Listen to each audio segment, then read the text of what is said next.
Let's get into Ruth. Yeah, bless her. Okay, we've got a few minutes. Quick. Great. Okay, so the story so far in Ruth is that Ruth, her husband, what was his name again? Elimelech. There was a famine in the land. They left the land, went to another land. While they were there, the husband died, and poor Ruth is left with just her daughters-in-law. One of them stays home, Naomi. Thank you. Yeah, well done that someone's paying attention. Yeah, so Naomi, with just her two daughters-in-law, one of whom is Ruth, who stays with her and returns home to Bethlehem, which is where she was from, where there is food again now, 10 plus years later. Ruth and Naomi arrive.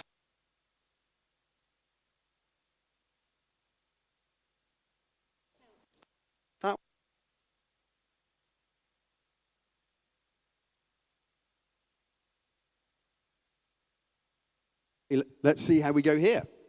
Great. So Ruth goes gleaning in this field, which is this thing where what you do is you go behind all the other people who are picking up the proper harvesters to pick up stuff. God has put this into law. This is what they've got to do, is farmers have got to make sure that they leave margin at the edge of their fields so that the poor can come and can pick up the scraps and the leftovers. You see, this is our God. This is what God does. Okay, He is looking out for the poor and the people on the margins. And throughout this story of Ruth, we see how He has set in place some rules which, on the face of them, we think, well, that's a bit stupid. On the face of them, they look a bit stupid, but really, they are genius because they protect the poorest, and they protect the widow, and they protect the orphan. So Ruth then, she catches the eye. Boaz sees Ruth and asks after her. He sees that she's a noble woman and blah, blah, blah. Then Naomi sees that there's something between them. So she sends Ruth over to the threshing floor to just make Boaz aware that as he is one of her kinsman redeemers, guardian redeemers, she would be interested in him redeeming her. Okay, now then, at this point, we really need to explain what a kinsman redeemer, guardian redeemer is. Okay, what it is this term was used for basically a relative who was a male relative who was to marry okay, instead of explaining it like that, I'm going to explain it this way.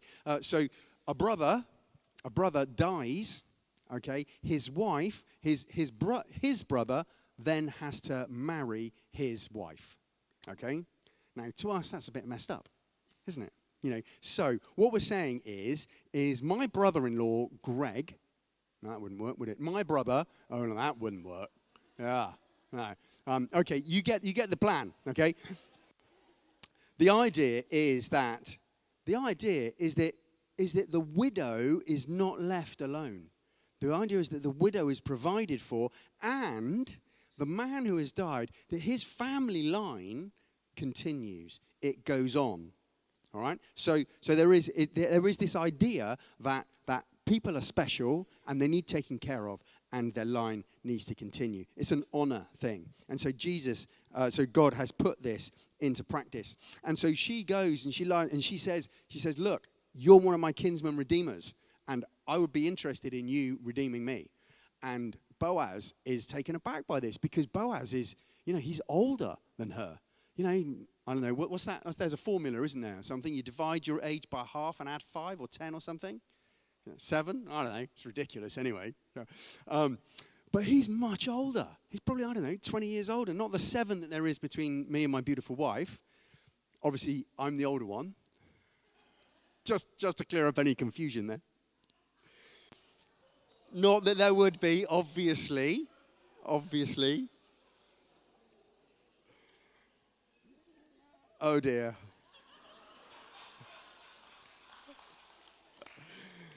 Still 12 minutes to go. Okay. So here we are, we're in this story, and so he said, tomorrow, our story has everything, doesn't it? We've got Naomi, the disaster, the deaths of her family, but then the team starts to form. Ruth and Naomi, it's like the A-team. It's like Hannibal. I love it when a plan comes together. And they go back to Bethlehem, and when they're there, Ruth goes out to glean, and then it's a hero. We're introduced to Boaz, this amazing, noble, good man. And we think, oh yeah, and then Ruth goes and says, if you will, you can redeem me. And we think, oh, it's beautiful. He's like touched because she's so young and beautiful, and she's touched because he's like noble and old and kind. And they're about to kiss, and then he's like, yeah, but before I can do that, there's somebody else. There's somebody else in the mix. Oh, there's always another party, and there's another kinsman redeemer who is closer in the line than he is. Oh, what's he going to do? So what happens is he tells her to lie down there, and then sends her off in the morning with some more grain back to Naomi, and I'll sort it out. And Ruth gets home to Naomi, and she tells Naomi all about it, and Naomi says this. Naomi says, Boaz, the man will not rest until he has settled the matter. He will not rest until he has settled the matter. And he's not going to do that. He's going to wait. He's going to keep on going until he's redeemed Ruth. So today is all about Boaz, really, about Boaz. And who is Boaz? Boaz is a forerunner of Jesus. In Boaz, we see Jesus. In Boaz, we see the attributes of God. And he's a pale glimpse of what is to come, a glimpse of the character of our Savior. And this is Jesus. Jesus will not stop. He will not rest until the matter is settled. While you are still breathing, he is still chasing you down. He is knocking on the door of your life, and he is saying, please, can I come in? This is Jesus. He goes out to the margins. He goes out to where the poor and the sinners are. He goes out to us when we are still dead in our sin. He comes to us when we don't deserve it. He doesn't stop until the matter is settled. He didn't stop at the cross, and he's not stopping now. Will you hear his knock and let him in? Then the morning comes. Boaz in the morning, how's he feeling? He can't believe that Ruth might be his. Today is his day, and he is not going to rest until it's done. The excitement is building in this story. I'm loving it. Great. Good. I'm glad you are. Okay. This is Jesus. This is how Jesus feels about us. This is how he feels about his bride, us. Listen to this. He says, come with me from Lebanon, my bride. Come with me from Lebanon. You have stolen my heart, my sister, my bride. You have stolen my heart. Do you know, emotions can get a bit of a bad rep sometimes. I was chatting with somebody recently about the danger of paying too much attention to our emotions. And we use this kind of car analogy. You don't want your emotions driving the car. You want them in the car, but you don't want them driving the car. Now, we couldn't really work out where the emotions needed to be. Did we want them in the back, kind of backseat driving, Did we want them in the boot and we get them out when we need them? Where do we want them? And I've realized where them, they are the oil. They are the oil in the engine, okay? Without it, the car grinds to a halt. But they need to be contained in their right place or it's messy. But we could do with a bit more emotion about Jesus. We could do with a bit more emotion about Jesus. We are his bride. And fellas, I know it's hard. I don't like being a bride. That's not what I cut out for. Right? But dig deep, because he gave everything for us. And when we come to him, we surrender ourselves, including our emotions.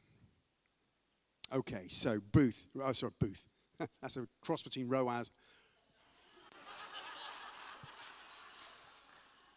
There we go, it's the Booths. Yeah, there we go. Talking to you, directly to you two. Okay, there we go. At least it wasn't at a wedding this time. Yeah. I've done that, by the way, a couple of times with a couple. Just merge their names into one. Okay, so Boaz plays it down.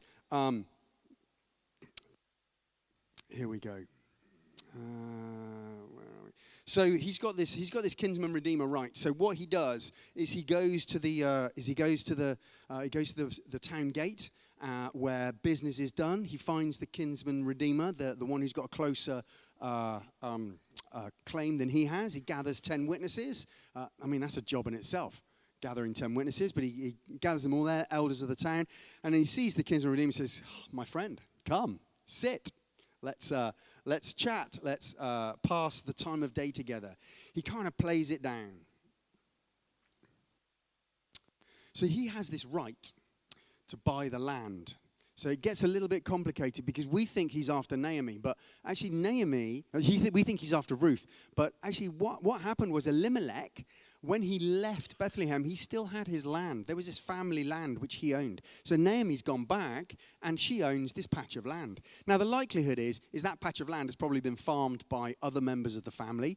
Remember, they've gone back during the harvest, so it would be harsh for them to come back and go, "Yeah, that's my field," that's all my grain, but you didn't plant it and stuff. So she's probably got this patch of land. So that's why Ruth's having to glean, because they haven't actually got the harvest, but there is this patch of land that they have which belongs. And what that means is that Ruth has it. Now the kinsman redeemer, not only does he redeem the wife, he also can redeem the land that they own. So Boaz, he knows all about this. There was a scandal in his family many generations before, where a man stopped his son taking on the responsibility of the kinsman redeemer. You can read about that in Genesis 38. So this other man, the kinsman redeemer with the greater claim, he doesn't want to pay the price. He is not a foreshadowing of Jesus like Boaz is. He's not interested in Ruth. He's just interested in money and protecting his estate. Because what Boaz does is he says, "You can have the land." And he says, "Yeah, I'll take the land." But then Boaz kind of comes in, "Well, the day you do that, the day you buy the land, you acquire Ruth the Moabite." He doesn't say Ruth the beautiful, Ruth the kind, Ruth the lovely, Ruth the noble. He plays it down because he doesn't want to tell this guy how good she is. And the man says, "Actually, I don't want to do that, because if he marries Ruth, then Ruth is young and of childbearing age. Okay, so the likelihood is she's going to have children, and one of them is going to be a son. So, and if Ruth has a son by him, that land that he's just bought doesn't belong to him, it belongs to Ruth's son. Okay, because it carries on the previous man's family line. Now, he's not too worried about Naomi, because Naomi is past childbearing age, so he's thinking, if it's Naomi, I've got to, it'll be all right. But it's not going to be okay if it's Ruth, because that's actually going to cost him a lot of money. Not only has he got to pay for the land, which will never be his, he'll now have to support this other woman throughout her life. So it's about money for him, and he says, "Well, in that case, I'm not going to do it." And listen to what he says. He says, "Buy it yourself. Buy it yourself." He's not talking about Ruth, is he? He's talking about the land. It's all about the money for him. He's all about the money. He doesn't want to pay the price. And people, redemption costs. Redemption costs. Jesus paid the price for our redemption on the cross. What a price he paid, and he did it for you and me. This man, he doesn't want to pay the cost of redemption. Whereas Boaz is the forerunner. He shows us Jesus. Boaz is willing to pay the price. He says, "I will pay the price." And that's what Jesus says about you. Says about me. He says, "I'll pay the price. I'll pay the price for you. I've done it on the cross." Okay, so Boaz, he's at the gate. He's with the kinsman redeemer. The kinsman redeemer says, You go ahead and buy it. Boaz says, I will. He says, I'm going to do that. And he declares it, and they pass a sandal to each other. That's a bit weird, isn't it? I mean, if I was wearing sandals, I'd take it off, but I'm not.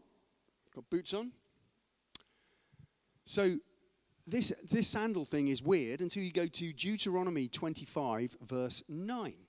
And that says that if somebody doesn't take up their responsibility of kinsman redeeming, they are to have their sandal taken off and passed to the other person, to someone who will take on the responsibility. The sandal is a symbol of responsibility. So the kinsman redeemer takes off his sandal, he takes off the responsibility, and he gives the responsibility to Boaz. He passes it on to the one who is willing to pick it up. Interesting to note, if you read Deuteronomy chapter 25, verse 9, Boaz also has the right to spit in his face at this point, and that his family should henceforth be known as the family of the unsandaled. Okay. Here's another thing I love about Boaz. Boaz doesn't say anything about that. He's not interested in shaming the man. He's not interested in pouring shame upon this other man because of what he's not doing. He's just interested in Ruth. So here's the question. Where is your sandal? Where's your sandal? Is it on your foot as one sent by God? Ready? Are your feet shod with the gospel, the shoes of the gospel of Christ, as Paul talks about in Ephesians 6? Maybe you've taken them off and they're under the bed right now. Maybe you had them on, but the cost of redemption was too high. This morning, God wants you to know that he can be trusted. He can be trusted. And that if you put your sandals on, he will not rest. And there is no price that he won't pay until the matter is settled. If he's laid something on your heart and you have pushed it to one side, if there's a rift in your family which you haven't wanted to kind of confront, or a subordinate at work, or a boss at work, maybe it's simply that person you find really, really difficult. Jesus is faithful. He didn't despise the cost, and he doesn't despise the cost today. He didn't give up his right of redemption. He picked the cross and he paid the price. He did it then. He does it today. He's at it right now, and he will not rest until the matter is settled. There's no guarantees on how quickly that will happen, but he is with you the whole time, and he is working for you. Will you pick up your sandal? Will you let him put it on your foot? Finally then, in our story, Boaz has said, I will redeem her then. And he says to the crowd, he says, you guys are witnesses. You guys are witnesses today that I have paid the price, that I will redeem the land and Ruth the Moabitess for my wife. I want to make a confession. I am not always brilliant at listening. If I've got the glowing rectangle in front of me, there could be a fire going on and I wouldn't notice. And occasionally there might be times when my wife is trying to talk to me and I may make noises like, yeah, yeah, okay, yeah, I agree. And not really know what I'm actually agreeing to. I can see other wives just like grabbing their husbands and going, oh, that's you, and yeah. I can't do two things at once. I try and fail. So I have to make an effort to listen. Here's this wonderful thing about God's people and the language that he gave them, right? In Hebrew, there's no word for yes. You can't just go, yeah, uh-huh, yeah. What you have to do is you have to repeat back what you're saying yes to. So there is no single word for yes. You can't just say, yeah, I agree. So it doesn't work like that. So the witnesses have to stand up and say, we are witnesses to you taking this woman as your wife. I love that. What an amazing witness. That's how to be a good witness. Boaz has laid out the situation, gently guided the conversation to get the right to redeem Ruth. The other man relinquishes his right, passes over his sandal, and Boaz says, today you are witnesses that I have bought from Naomi all the property of Elimelech, Kilion, and Mahlon, and I've also acquired Ruth the Moabite, Mahlon's widow. And they all reply, we're witnesses. May the Lord make the woman who is coming into your home like Rachel and Leah, who together built up the family of Israel. It's a great witness statement.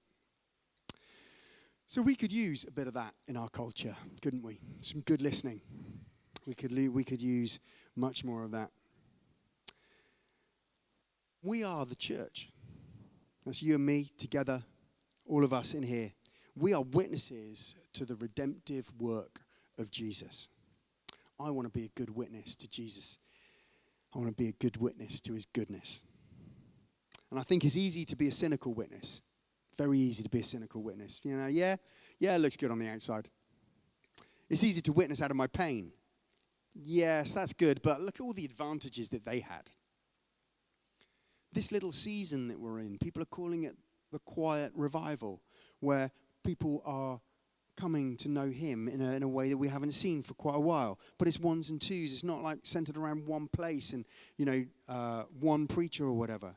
Jesus is wooing his bride. And there's 100 reasons I could give you why it won't last, not least because we're calling it quiet. There's 100 things wrong I could list with church life, not least the leader. There's 100 things wrong with the C of E, etc., etc., etc. But I don't want to be a cynical witness. I don't want to be explaining stuff away. I want to be a good witness for Jesus. I want to talk about what he has done and what he is doing. I don't want to waste time on what he hasn't done and what he's not doing. I think we probably want that as a church. And for that to be the case, one thing needs to happen. Just one thing. That's we need to fall in love again with our Redeemer and his redemption. Should we pray?